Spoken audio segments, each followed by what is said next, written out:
নমস্কার বন্ধুরা, welcome to শান্তনুজ diary. আজকের এপিসোডে আপনারা একটা অদ্ভুত ভৌতিক অথচ মায়াময় ঘটনা শুনবেন, যেখানে একটা মৃত্যুর পরেও ফিরে আসার ঘটনা। এই ঘটনার সঙ্গে আমি কিভাবে ইনভলভ হই, আসলে এই ঘটনাটা 2016 একটা ঘটনা, যেখানে খুব সামান্য ওর সাথে আমি ইনভলভ হই কমিউনিকেশন করার জন্য। ঘটনাটাকে আমি নিজের মতন করে লিখেছি এবং আপনাদের পড়ে শোনানোর জন্য বা বলার জন্য।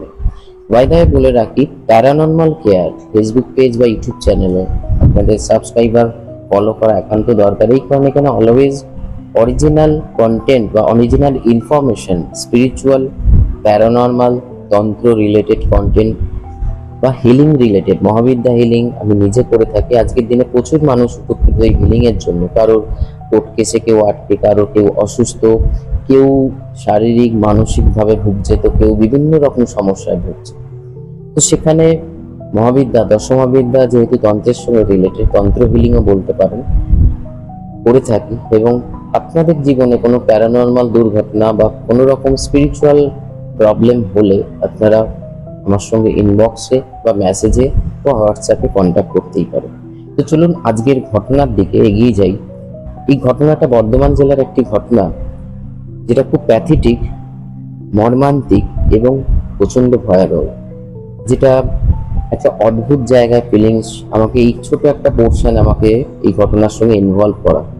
এবং ঘটনাটা যখন আমি পুরো জানি এবং যখন কমিউনিকেশন করি, যে পুরো ঘটনাটাই আমার মধ্যে ছিল, ফলে শান্তনুজ ডায়েরির এটা একটা খুব গুরুত্বপূর্ণ ঘটনা আজ আমি আপনাদের শোনাতে চলেছি।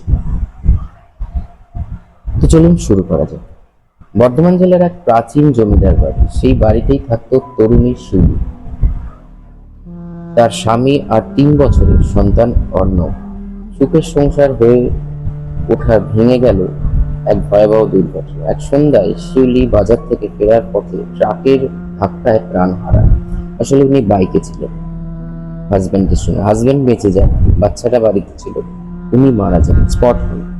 স্পট ডেথ যাকে বলে। গ্রাম জুড়ে শোকের ছায়া। স্বামী শোকে ভেঙে পড়ল, শাশুড়ি দিশেহারা, কিন্তু সবচেয়ে অসহায় হয়ে গেল ছোট অনির্বাণ।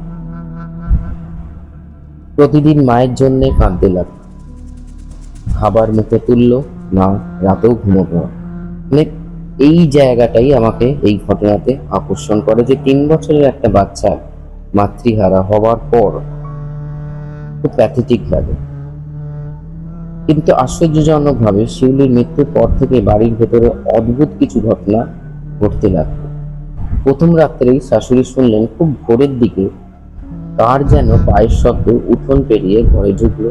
দরজার কপাট আস্তে করে খুলে আবার বন্ধ হলো। তিনি ভয় পেয়ে বিছানায় শুয়ে রইলেন। কিছুক্ষণ পর শিশু অর্ণবের কান্না থেমে গেল, বরং তার মুখে হাসির শব্দ। সকালে দেখা গেল অর্ণবের ছোট হাতে আঙুলে মায়ের পরিচিত লাল সিঁদুরের দাগ, অথচ বাড়িতে তখন কেউ সিঁদুর স্পর্শও করেনি। এরপর প্রায় প্রতিদিন এই ঘটনা ঘটতে থাকবে। রাতের অন্ধকারে রান্নাঘরে হাঁড়ি পাতালির নাড়ার শব্দ, যেন কেউ ভাত আর দুধ গরম করছে। অর্ণবের মুখে ভাতের দানা লেগে থাকতো, অথচ রাতে কেউ তাকে খাওয়ায়নি। অনেক সময় অর্ণব মাঝরাতেই ঘুম ভেঙে ফিসফিস করে বলতো, মা আর একটু গল্প বলো। শাশুড়ি প্রথমে ভয় পেলেও ধীরে ধীরে বুঝলেন যেটা ওটা আর কেউ নয়, ওটা তার মৃত বৌমাই মায়ের টানে আত্মা ফিরে এসছে। কিন্তু ঘটনা ধীরে ধীরে ভয়ের মন নিল। এক রাতে শিউলির বোন মঞ্জুরি হঠাৎ জেগে উঠে দেখতে পেল চাঁদের আলোয় বারান্দায় বসে শিউলি, সাদা রক্তমাখা শাড়ি, মুখে দুর্ঘটনার দাগ, অথচ চোখে অদ্ভুত শান্তি, কোলে অর্ণবকে নিয়ে বসে আছে। শিউলি তাকে দুধ খাওয়াচ্ছে, ঠিক যেন বেঁচে থাকতে যেমন করত।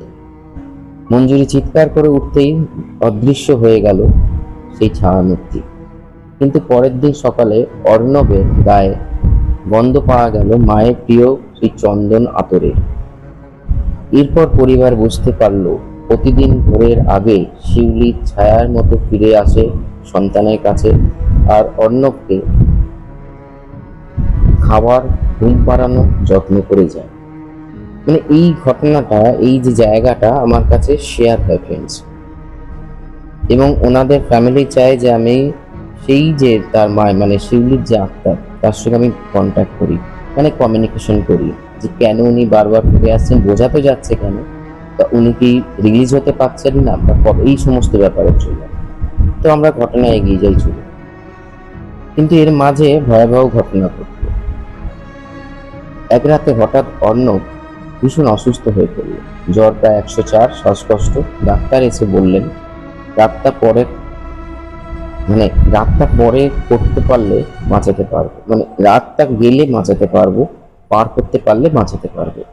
সবার কণ্ঠস্বর বসে যায়। ঠিক তখনই ঘরে আস্তে আস্তে ভেসে এলো শিউলির পরিচিত লেডি, মানে যেটা একটা মা সন্তানের যে ব্যাপারটা, সেটা আমি এখানে একটুখানি লেখাটা ডিস্টার্ব হয়েছে, আমার নিজের তো যেহেতু লিখেছি ঘটনাটাকে সেই হিসাবে। পরে ঘরে যেন শিউলির উপস্থিতি ছেয়ে গেল।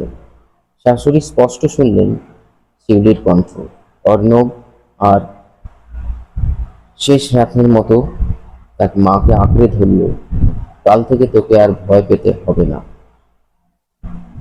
সকালে জ্বর একেবারে উধাও। অর্ণব সুস্থ হয়ে উঠল, কিন্তু সেই রাতের পর থেকে আর কোনোদিন শিউলির ছাওয়া দেখতে পায়নি কেউ। তবে এক রহস্য থেকে গেল। অর্ণবের বালিশের পাশে রাখা ছিল একটি সাদা ফুল আর একটি ছোট লাল ফিতে, ঠিক যেন ফুল আর ফিতায় শিউলি বেঁচে থাকার প্রতিদিন ব্যবহার করতো। এই মানে ওর মায়ের মাথার কথা বলা হচ্ছে এখানে, যে জিনিসগুলো উনি ইউজ করতেন জীবিতকালে, সেটা তার বাচ্চার পাশে রেখে জেগেছিল।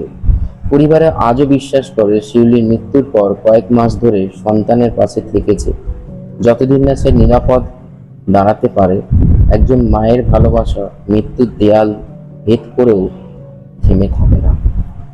ফ্রেন্ডস, এই যে ঘটনাটা, এই জায়গাটা আমাকে প্রচন্ড আকর্ষণ করে, এবং আমি যখন ওনার সঙ্গে শিউলির সোলের সঙ্গে মানে এনার্জির সঙ্গে কমিউনিকেট করি, এটা আমাকেও উনি বলেছিলেন যে যেহেতু অ্যাক্সিডেন্টাল ডেথ, অ্যাবনর্মাল ডেথ, এটা উনি লাইটিংয়ের দিকে যাবেন, কিন্তু ওনার সন্তানের প্রতি যে আকর্ষণ, যে আসক্তি, সেটা কিছুটা উনি তার সঙ্গে সঙ্গ দিয়ে যেতে চান, মানে তার সঙ্গে কাটাতে চান এই জগতে। এবং তার পরিপ্রেক্ষিতে আমি এটাও তার সঙ্গে শেয়ার হয়, যেটা আমি ওনাদের পরিবারকেও বলে থাকি, যে এটা কিছুদিনের আপনারা আটকাবেন না। একজন মাকে এই অবস্থাতে, যে একটা পথ দুর্ঘটনায় মারা গেছেন এবং তার এত ছোট সন্তান, সেখানে মা কখনো তার এনার্জি রিলিজ হতে পারছে না, কিন্তু কোনো একটা সময় উনি যখন বুঝবেন যে ওনার সন্তান সেফ অ্যান্ড সিকিওর, উনি বেরিয়ে যাবেন। এবং সেই ঘটনাতে এইটাই ঘটেছিল, যে এই জ্বরটার পর থেকে যেটা দেখা গেছিল, যেটা আমি এখানে লিখিনি, মাঝে মাঝেই যতক্ষণ না অর্ণব একটা নির্দিষ্ট বয়সে এসেছিল, কোনো অসুবিধা হলে বা অসুস্থ হলে উনি ওনার মা মানে বাচ্চাটা ওর মাকে অনুভব করতেন, এবং বাড়ির লোক অনুভব করতো যে হঠাৎ করে কান্না থেমে যাওয়া, জ্বর নেমে যাওয়া, যেখানে ডাক্তারের কোনো ব্যাপারই নয়, এবং আরো অনেক কিছু অ্যাক্টিভিটি।